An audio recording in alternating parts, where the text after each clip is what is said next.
Hi, in this video, we're going to learn about nested loops. So in a previous video, we have already talked about what is a loop in a programming environment. And a loop is something that starts from a position and ends at the same position after circulating or passing a loop, meaning it will execute a certain set of commands in a programming environment.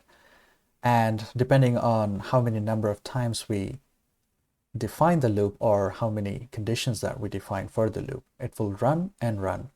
But a nested loop is something that if we put multiple loops inside this loop, then that is called a nested loop.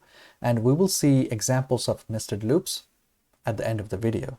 So let's see what is a loop. So we can run this loop. There might be instructions inside. It will check after each loop or pass whether the condition is met or not. If the condition is true, it will continue the pass. If the condition is false, it will exit the loop. Okay, so that is a loop. Now let's talk about nested loop. A nested loop, as I said, something that is inside of another loop. Here, this loop can be multiple loops. I just defined one single loop for simplicity. Now here we have a bigger loop. Inside this loop, we have this smaller loop. Okay, so let's say we define a condition where this bigger loop will iterate 2 times and this smaller loop will iterate 2 times also. Now, how can we see this nested loop operating? So what will happen is that first, this bigger loop will pass 1 time like this, and then it will go inside that, because inside that there are instructions, and in the instructions we have another loop, so it enters into this loop. Now this loop will continue for 2 times because it will be true for 2 times, and then at the 3rd time it will be false and it will exit the loop. So it will run 1 and 2 times the smaller loop, and then it stopped. So it exited this small loop and went back to the bigger loop.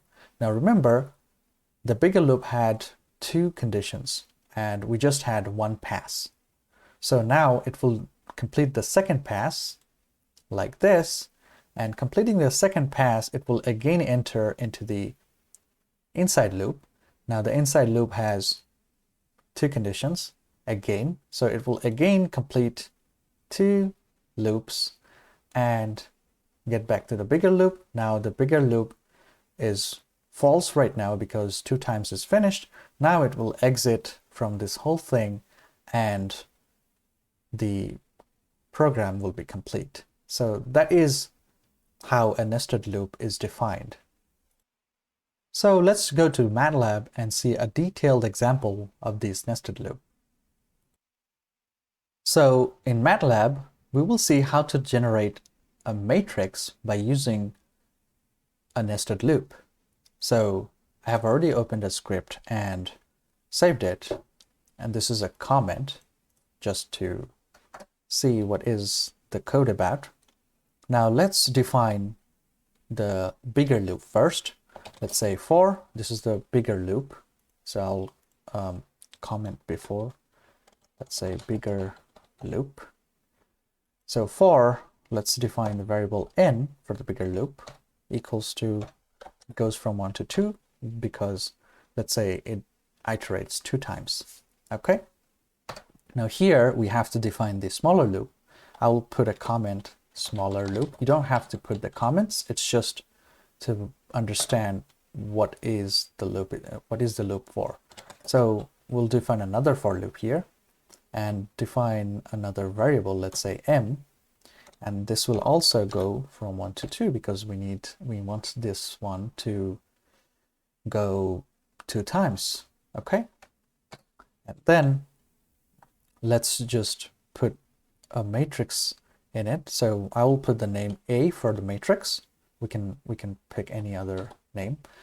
I will put the parenthesis, and then I'll put n comma m. So this is the matrix addressing convention, meaning whatever we put after the parentheses, the first position is for the row and the second position is for the column. So I have already uploaded a video about matrix addressing. If you don't know what we're talking about, I'll link down below, and that will clarify how to address different elements of a matrix. So what it will do is that it will assign different elements of this matrix by a certain value, and that value will generate the whole matrix. So I'll assign with an assignment operator equal, and then let's say calculate m plus n. Okay, and then I will say end. So this end is for the smaller loop. Now we have a bigger loop, and we have to put another end for the bigger loop. So I didn't put any semicolon here just to see the outputs as it goes. But in general, we should put a semicolon because we don't want all the loops going on or all the outputs that it's going to be generated here. So let's run it, and I will analyze this code step by step.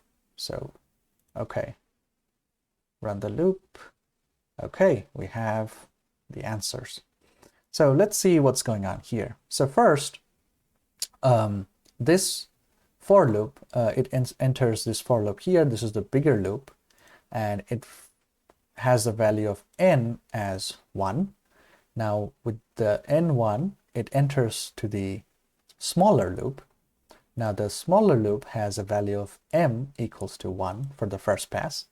Then it comes to this line, and it sees the matrix A is defined as m plus n for individual elements. So it will see is that A, here n is equals to 1 and m is equals to 1. So the A matrix is 1 and 1 position, one first row and first column position should be equal to m plus n, which is 1 plus 1, which is 2. So the first element should be 2. As you can see, after this command, it generated A equals to 2 output because we haven't put any semicolon after this. So we can see A equals to 2 after the first pass, and then it went to end, meaning it found the end for the smaller loop. So it will go back the smaller loop again to check the condition of m, if it's true or not. Let's say it increased the m from 1 to 2 and checks whether m goes to 2 or not. And it says, yes, m goes to 2. Then it will go back here. Now, what happens is that n actually has a value of 1 because we didn't go back to the bigger loop. So this will be 1, comma, and this value of m now is 2. So 1, comma 2 element will be m plus n, which is 2 plus 1, which is 3. So the second element, which is the second first row, second column, should be 3. And that you can see the second pass actually generated 2 and 3 here. So then it sees the end, goes back, increases m from 2 to 3 and sees that it's false. So it breaks this loop, comes to this end and goes back again, increasing n from 1 to 2. If it's true or not, it sees that it's true. Then again, it's come back. Now, when it's come back, it resets the m value to 1. And again, it comes here. Now the n is 2, comma, m is 1. So it's going to define the second row first column value as, now this is 2 plus, the n is 2, m is 1. So 2 plus 1 is 3. So the second row first value is 3. And as we don't have a definition of the other value, it puts a 0 here, but you can see up to this is what it generates. And after the second pass of the smaller loop, it generated 2, 3, 3, 4. So if we increase or decrease number of elements here, let's say we increase m here from 2 to 3, and run it, as you can see, it has more number of elements and it generated this matrix.